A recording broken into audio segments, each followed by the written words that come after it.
Okay, so let's get started. We're going to be taking a look at setting up and working with our PID unlock feature found in our Link G5 and G4X programming.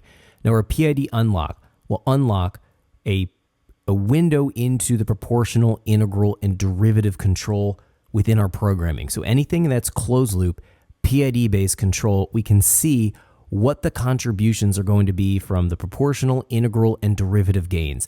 It allows us to get a better idea how the system is working and then what, if any, changes we need to make to our PID gains so that within the closed loop routine, it's going to control to the target. That could be E-throttle control, could be idle control, could be boost control, doesn't matter. Anything closed loop control, we can use this PID unlock feature so we can see what is going on within, again, that control routine. So let's jump in here and take a look at a few things and then talk about how to turn this on and then when we'd want to use this.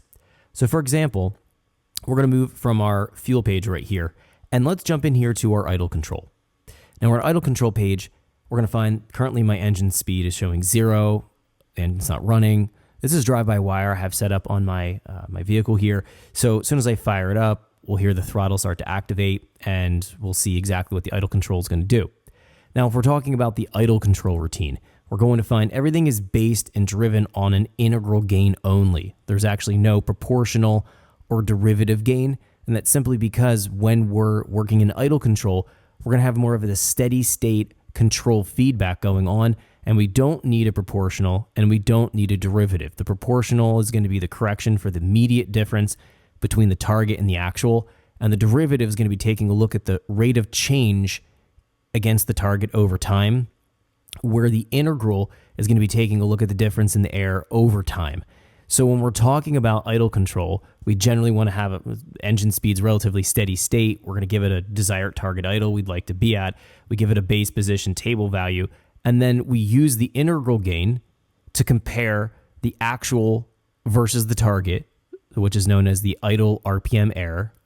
And then based on that error, it's able to drive from the base position table value. It's able to drive that up or down to achieve the desired target idle speed. So we only need an integral gain here to make the closed loop idle control routine work, which is why we find integral gain as the only programming value. But if we're looking at something like idle ignition control, we're going to see this is based on a proportional and derivative. So we have two different factors to consider for the spark feedback. Now, taking a look at this, proportional is going to take a look at that idle RPM error. That's the instantaneous difference between what we measure in idle speed to what the target's at, and it can make adjustments in the spark timing. We have a starting point, we have our low point, and then we have our high point. The derivative is going to be taking a look at the idle RPM error as a rate of change over time. So this is going to be tracking the constant movement of our idle RPM error. And this is going to be the feedback it's able to adjust by. If we're trying to sort out something like our idle ignition control, we want to figure out maybe which is going to be contributing to the spark timing adjustment. Is it proportional? Is it derivative?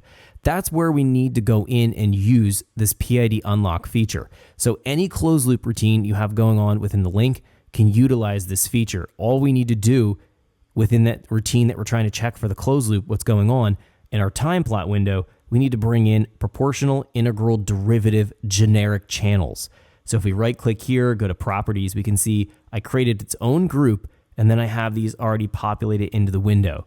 So what I can do right now, because I have these generic channels, proportional, integral, derivative, they're currently not going to point or look at the idle control, specifically our idle ignition control.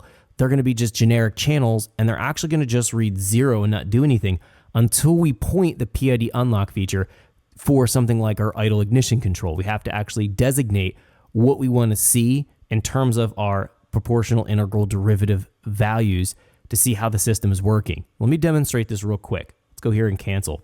I'm going to jump up into ECU settings and then I'm going to go here to our PID setup window.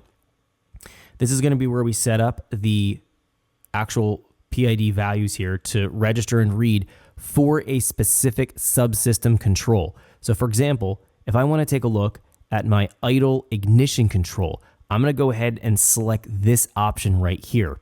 If I click OK, and then I go ahead and close this out, well, we can keep this window here open just to slide it across here. We don't necessarily want to keep it on our idle control page, but let's just keep it to the side for right now.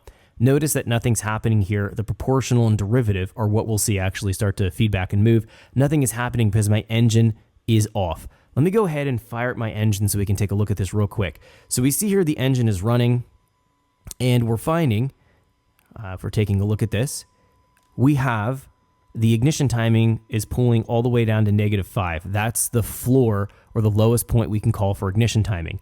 If we're trying to see how the system works, we can see here that the proportional is doing all the heavy lifting. So it's actually bringing down the spark timing and doing all of the work. We see that derivative is doing a little bit of the work. Now, if we just go ahead and take a look at this real quick, if I start to find the engine speed starts to drop, for example, here, we're going to find what the proportional is doing in terms of the contribution and what the derivative is doing in terms of the contribution. So we can see here the spark timing is moving around a bunch, and it's all driven off of idle RPM error. Again, the engine speed, we can see that's moving. We can see that our idle target error, idle RPM. Thanks for checking out our teaser clip. If you want to see the rest of this video and more than 500 hours of current EFI training we have to offer, make sure you click right here. If you want to go and check out more teaser clips from this training course, click here, and you don't want to miss any of the videos we're going to be releasing on this channel, so make sure you subscribe and click here. Thanks for watching, and I'll see you guys later.